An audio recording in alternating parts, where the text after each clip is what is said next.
Treasure hunting day mga katiit, so ngayon matutunghayan nyo yung sign na kung saan ang ibig sabihin ay treasure under, okay? Rage on that beat, going crazy.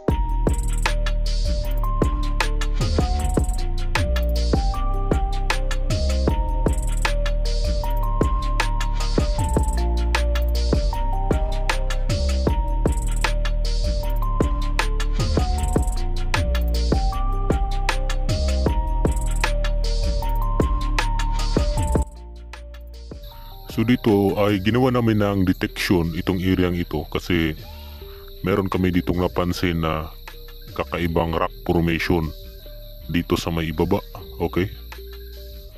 So dito kami ay nangunguha ng panggatong kasi patuloy pa rin namin inaoperasyonan yung sa ibaba, yung rock enclose. So dito dala-dala naman palagi yung detector, okay?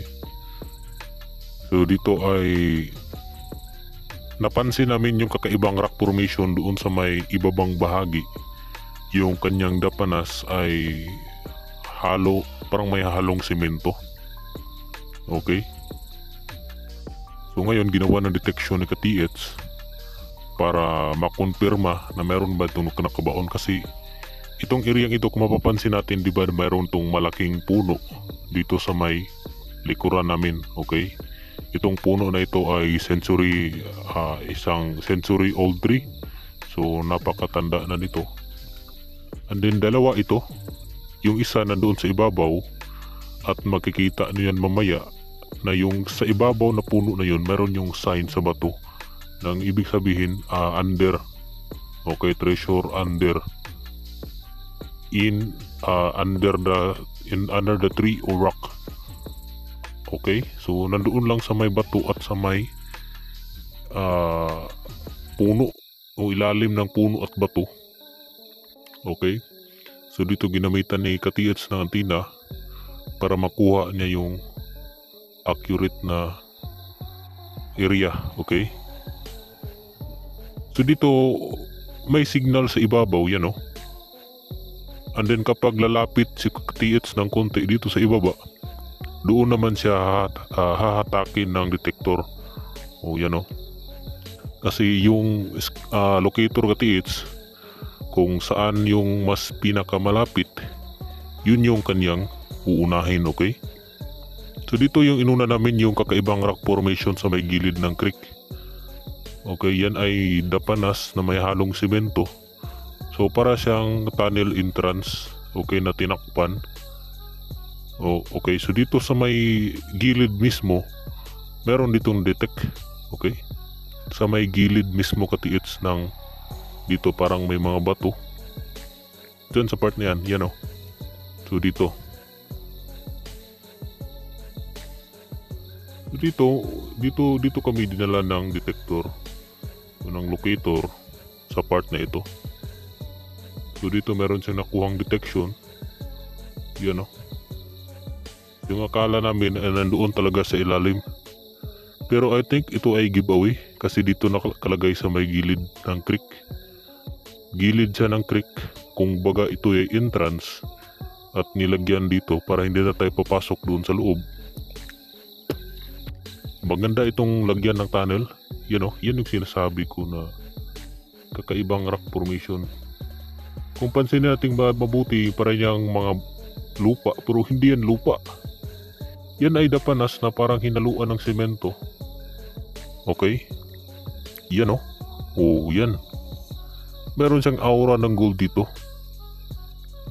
So ito ay parang takip ng isang tunnel. So dito mismo sa kanyang entrance o sa harapan, meron silang inilagay dito.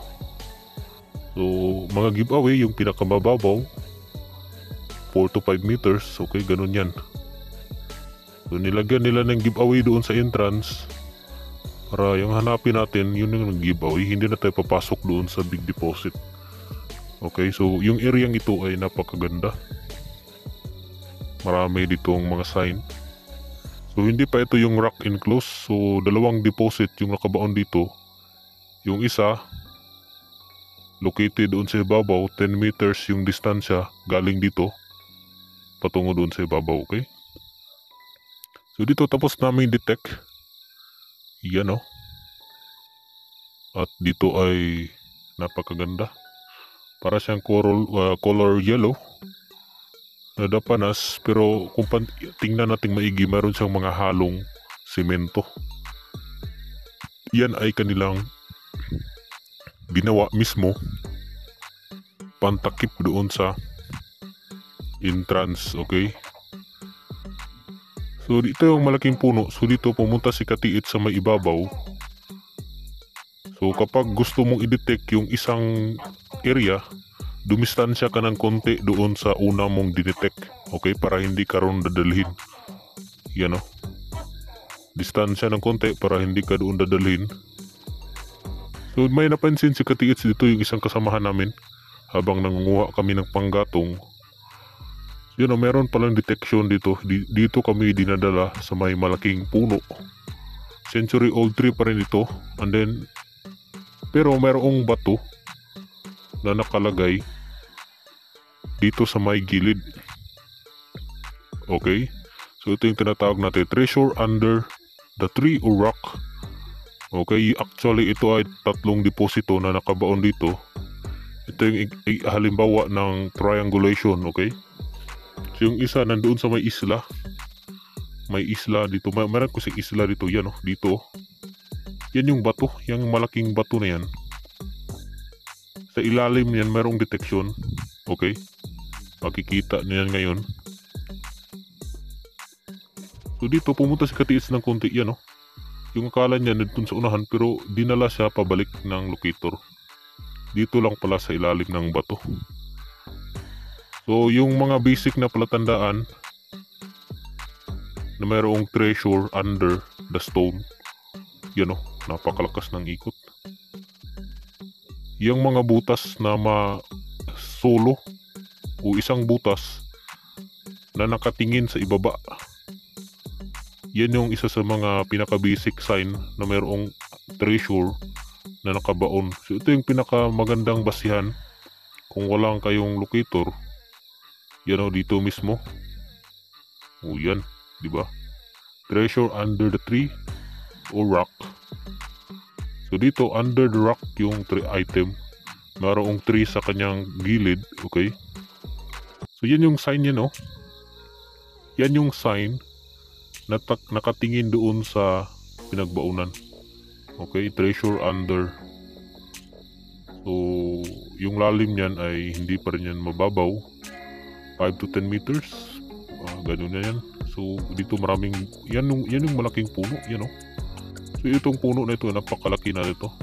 So, ito ay matatanda na puno. So, dito mismo sa may gilid ng creek. Okay? Kapag mga big deposit, meron talaga yung mga kabir. Hindi yan basta-basta ibibigay. Okay? Kung maglilibing tayo ng mga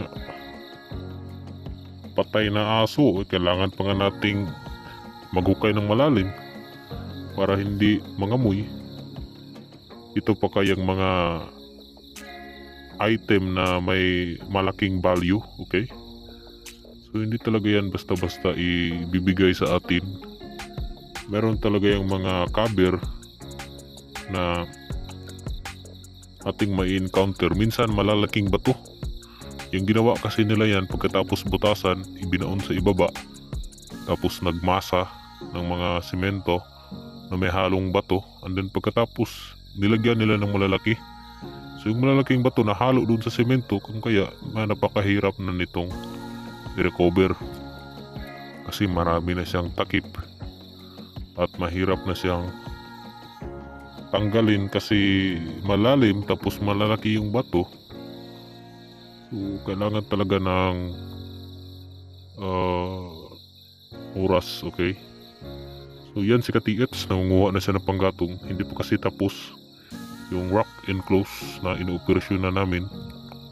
Pero, konti na lang yung kulang. Makikita na natin yung kanyang buong tawag dun. Yung nakabilog, okay? O parang binalot, nakabalot Katiits. makikita na natin yung balot na purma. Maliit na lang yung kulang, okay? At makikita na natin kung ano bang ang laman doon sa rock enclose. Marami na yung butas, okay, nakikita natin ibang butas. So yun lang, at huwag niyo kalimutang mag-subscribe sa ating YouTube channel para ma-update din kayo sa ating panibagong video na ating upload, okay? So yun lang mga ka-TX.